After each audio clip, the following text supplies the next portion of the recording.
Ровно 2 года назад на выставку «Золотая осень» в Москву были привезены 3 якутские коровы. К ним долго присматривалась москвичка Людмила Павлова и решила купить их для содержания на собственном участке.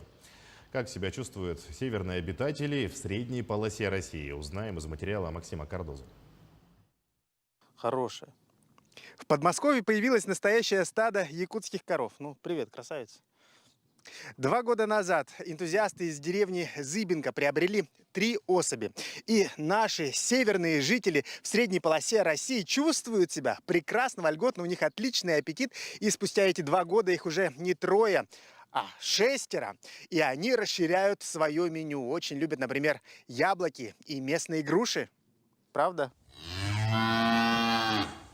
День Людмилы Павловой расписан по минутам. Питомцев нужно несколько раз в сутки отправлять на выгул, кормить, доить, чистить. Но такие хлопоты пенсионерки в радость. Купить именно якутскую корову Людмила Павлова мечтала уже несколько лет. Увидела в интернете и влюбилась. Я прочитала о корове, которая вообще фантастическая, чуть ли не нянька ребенком.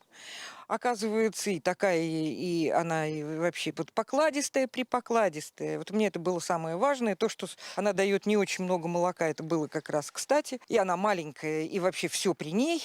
Супруги Павловы хотели одну маленькую корову, а купили на выставке сразу 3. Причем теперь есть и пополнение. Начинающие фермеры не перестают удивляться особенностям якутской коровы. Поражают и небольшие размеры, покладистый характер, рацион и шерсть. Где-то у нас к осени, там в октябре-ноябре, вдруг стали такими лохматыми, такими теплыми.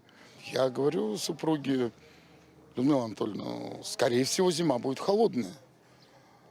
И действительно, эта зима была очень холодная. Новоиспеченные владельцы якутской коровы отмечают, что эти северные буренки, может быть, не дают много молока, примерно 1,5-2 литра в день. Зато ему нет равных. Молоко – это вообще вне конкуренции. Все в один голос говорят, что это не молоко, это сливки. Ну, правда, 10,1, 10,5% жирности.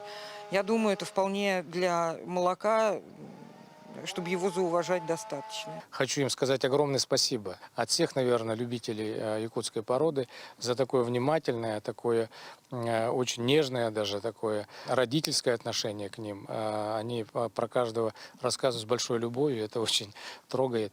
Я думаю, что мы будем продолжать наблюдать и помогать всячески, чем мы можем этому хозяйству.